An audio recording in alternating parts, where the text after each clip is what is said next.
بسم الله الحمد لله نحمده ونستعينه ونستهديه ونستغفره.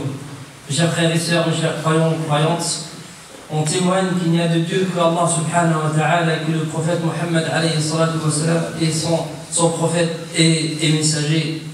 Je vous recommande ainsi qu'à moi-même la crainte d'Allah subhanahu wa ta'ala. Mes chers frères et sœurs, notre sermon aujourd'hui c'est sur le thème de la réflexion, réfléchir aux conséquences de nos actes avant d'agir. Et ça c'est une règle dans le livre divin, notre livre divin dans le Coran et dans la tradition du prophète sallallahu alayhi wa sallam.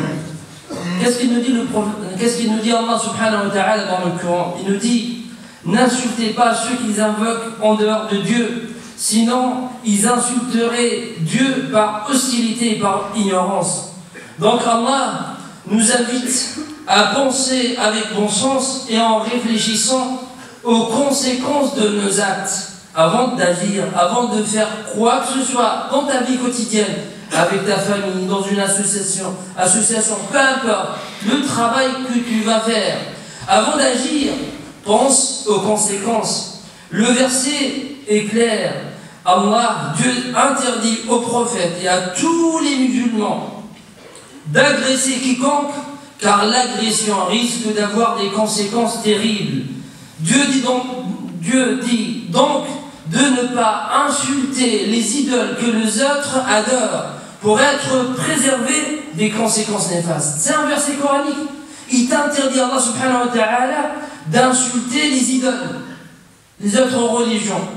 Pourquoi? Parce que si tu vas insulter les autres religions, si tu vas insulter les idoles, c'est tout à fait normal, ils vont t'insulter. Ils vont insulter ta religion. Ils vont insulter ton prophète. S'il y a plus de mal que de bien dans la condamnation, on s'abstient de condamner, même si elle est vraie et juste.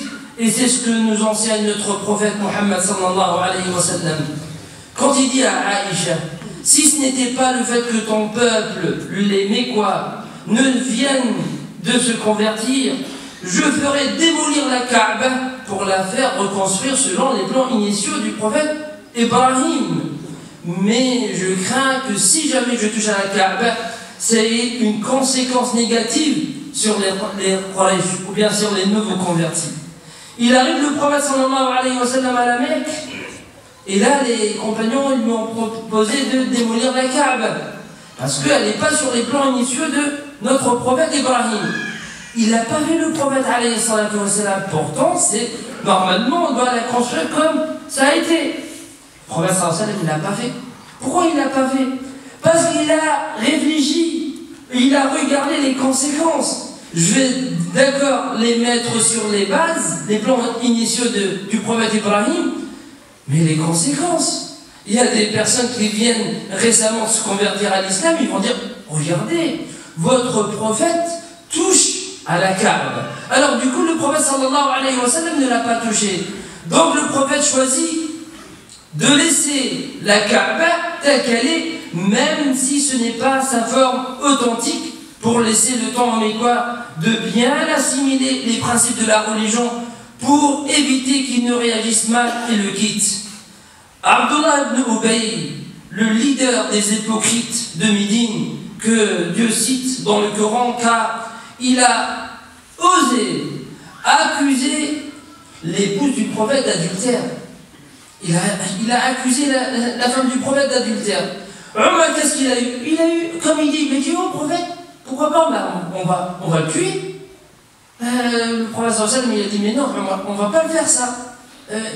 On va pas le faire, mais aussi parce que si on fait ça, les gens ils vont dire: regardez, le prophète tue ses compagnons parce que c'était soi-disant un musulman, parce que c'était un hypocrite. Il a préféré patienter notre prophète et supporter les méfaits de Abdullah, de cet hypocrite, même si on sait que c'est un traître, on va l'ignorer pour ne pas salir l'image du prophète et de l'islam. Saad ibn Rabi' était torturé par les Mécois pour qu'il dénonce un accord politique entre le prophète et les Médinois. Un accord très important qui a des conséquences terribles pour les Mécois. Mais le prophète sallallahu alayhi wa sallam ne prend pas sa défense, malgré que Saad ibn Rabi' est musulman, malgré qu'il était un des chefs de Médine, malgré qu'il vient de s'engager pour accueillir et protéger les musulmans. Pourquoi il n'intervient pas, le prophète sallallahu alayhi wa sallam? Pourquoi il ne protège pas un musulman? Parce que s'il intervient, les conséquences seraient bien plus graves que pour les musulmans. Abu Jandal était un des prisonniers à la Mecque, chez les non-musulmans. Il était torturé. Le prophète sallallahu alayhi wa sallam, entre-temps, il fait un pacte entre lui et les musulmans. On va faire, on arrête la guerre. Et après juste la signature de ce pacte, Abu Jandal, qui était prisonnier, il s'échappe et fuit la prison. Il arrive au prophète sallallahu alayhi wa sallam. Mais là, le prophète sallallahu alayhi wa sallam, qu'est-ce qu'il dit à Abu Jandal? Il dit oh Abu Jandal, on sait très bien que tu es musulman, tu étais torturé à la Mecque, mais on va te renvoyer là-bas, quand même. Pourquoi? Parce qu'il y avait un pacte qui a été signé entre lui et Quraysh, comme quoi que chaque prisonnier qui prend la fuite, on doit le renvoyer. Pourquoi? Parce qu'il a réfléchi, le prophète sallallahu alayhi wa sallam, parce qu'il a regardé les conséquences de ses actes. S'il le garde, il n'y aura plus de pacte entre lui et les non-musulmans. Ce sont des exemples, mes chers frères et sœurs, parmi tant d'autres dans la vie du prophète sallallahu alayhi wa sallam, qui nous montrent que nous devons réfléchir aux conséquences de nos actions, non pas sur nous en tant qu'individus seulement, mais sur l'islam qui ne nous appartient pas seul, mais qui est la religion destinée à tous les êtres humains. J'ai reçu avant-hier des lycéens ici à la mosquée, et ils viennent découvrir la religion musulmane en disant: Monsieur l'imam, on veut te poser des questions, on a envie de venir ici à la mosquée. Bien sûr, de toute façon notre mosquée, on l'a dit et on le dit toujours, notre mosquée elle est ouverte à tout le monde. Elles viennent ici et on commence à discuter sur la religion musulmane. Vous savez qu'est-ce qu'elles me disent à la fin? Elles me disent: voilà, dommage, ce qu'on voit à la télé. Ce qu'on voit à la télé, c'est pas la même chose que ce que vous dites maintenant. Ça m'a fait mal au cœur. Bien sûr, ça m'a fait mal au cœur. Pourquoi? Parce que ce sont des choses, malheureusement, c'est pas notre religion, bien sûr, mais c'est à nous de montrer et d'expliquer notre religion musulmane. Donc il faut faire attention à ne pas être un obstacle et à faire fuir les gens de la religion de Dieu. L'islam, mes chers frères et sœurs, c'est la religion de l'intelligence et du bon sens. Son objectif est de réaliser la justice et la miséricorde. Son objectif est de réaliser le bien-être et le bonheur de tous les êtres humains. Pour cela, il faut comprendre notre religion musulmane intelligemment. C'est pas n'importe comment. Des fois, bien sûr, on est content que des personnes rentrent dans la religion musulmane, se convertissent à l'islam. Mais bien sûr, il faut qu'ils comprennent intelligemment notre religion musulmane. On est content que les musulmans pratiquent la religion musulmane. Mais il faut qu'ils comprennent vraiment la religion et la vie du prophète alayhi salatu wassalam. Les Médinois ont prêté serment au prophète alayhi salatu wassalam durant Bay'at al-Aqaba en s'engageant à défendre l'islam et les intérêts des musulmans. Parce que le prophète sallallahu alayhi wa sallam était persécuté à la Mecque. Qu'est-ce qu'il a fait? Il a cherché une autre terre, c'était Médine. Il avait un serment avec les gens de Médine.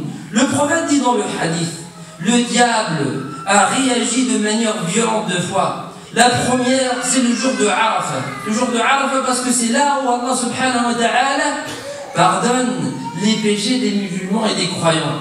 Et il dit, le prophète sallallahu alayhi wa sallam, sa deuxième réaction était le soir de l'Aqaba, le jour où on a fait ce pacte avec les gens de Médine. Car le prophète, en secret, s'est assis avec les Médinois pour s'engager.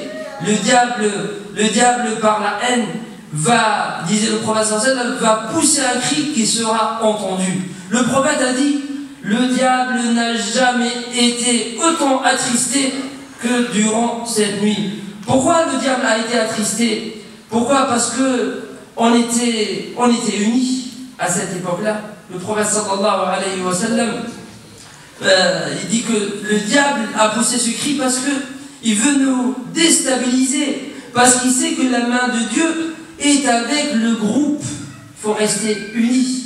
Et comme je disais tout à l'heure en arabe, malheureusement la semaine dernière, on a constaté que la mosquée était, on va dire, à moitié pleine, pour ne pas dire à moitié vide. Elle était à moitié pleine. On a vu que des personnes, ils avaient peur. Et c'est tout à fait normal, avec tous les amalgames, mais restons unis face à ces épreuves-là. Allah subhanahu wa ta'ala wa'tasimu bihablillahi.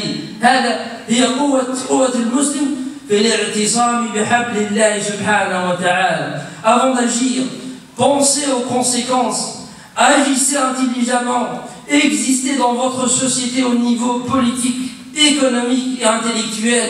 De cette façon, la France de demain sera meilleure avec l'aide de Dieu et grâce à vous, Français de confession musulmane. Avant de finir, bien sûr, notre réponse à ces caricatures, ça nous a fait mal au cœur, bien sûr. Mais notre réponse, bien sûr, c'est d'ignorer ces caricatures, de ne pas parler au Allah, de faire comme si ça n'a pas existé. Bien sûr, c'est notre réaction. Notre réaction, c'est de s'ouvrir, d'expliquer notre religion musulmane.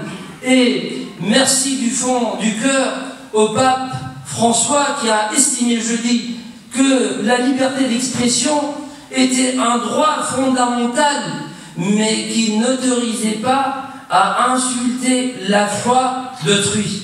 Le respect. On parle de la liberté d'expression, mais bien sûr, on parle aussi du respect, le respect de notre religion musulmane. Avant de finir, Inch'Allah, comme l'a rappelé Hajj tout à l'heure, que si vous voyez la police à l'extérieur, comme il y a un dispositif pour garder et protéger tous les lieux de culte sans exception, et notre mosquée fait partie. Alors ce soir, je rappelle, Inch'Allah, qu'il y a une rencontre de VDS, Vendredi du Savoir, à 20h, sur le thème de l'éducation. Pareil, demain, Inch'Allah, il y a un séminaire tout au long de la journée pour ceux qui sont intéressés et qui veulent s'inscrire. Il y a une activité qui est très très intéressante, Wallah. On vous demande de s'engager. Il y a ce qu'on appelle le couscous de l'amitié. Être présent, de sortir de la mosquée, être présent au centre-ville. On est tous les dimanches soirs avec nos concitoyens, avec toutes les Nantaises et les Nantais sur la place de la Petite Hollande pour distribuer, que ce soit le couscous ou bien le thé, et discuter avec les non-musulmans sur notre religion musulmane. Pour ceux qui veulent participer, pour ceux qui veulent agir, vous voulez agir, il y a des actions concrètes pour Allah. Inch'Allah, je vous rappelle aussi que dans la mosquée, il y a des cours de soutien scolaire pour ceux qui sont intéressés.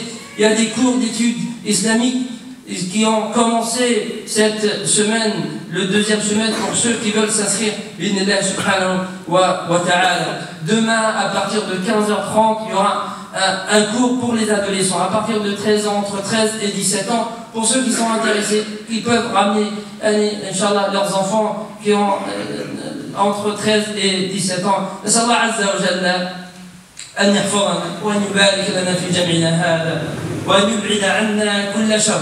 اللهم ابعد عنا كل شر يا أرحم الراحمين. اللهم اغفر ذنوبنا واستر عيوبنا واكشف كروبنا.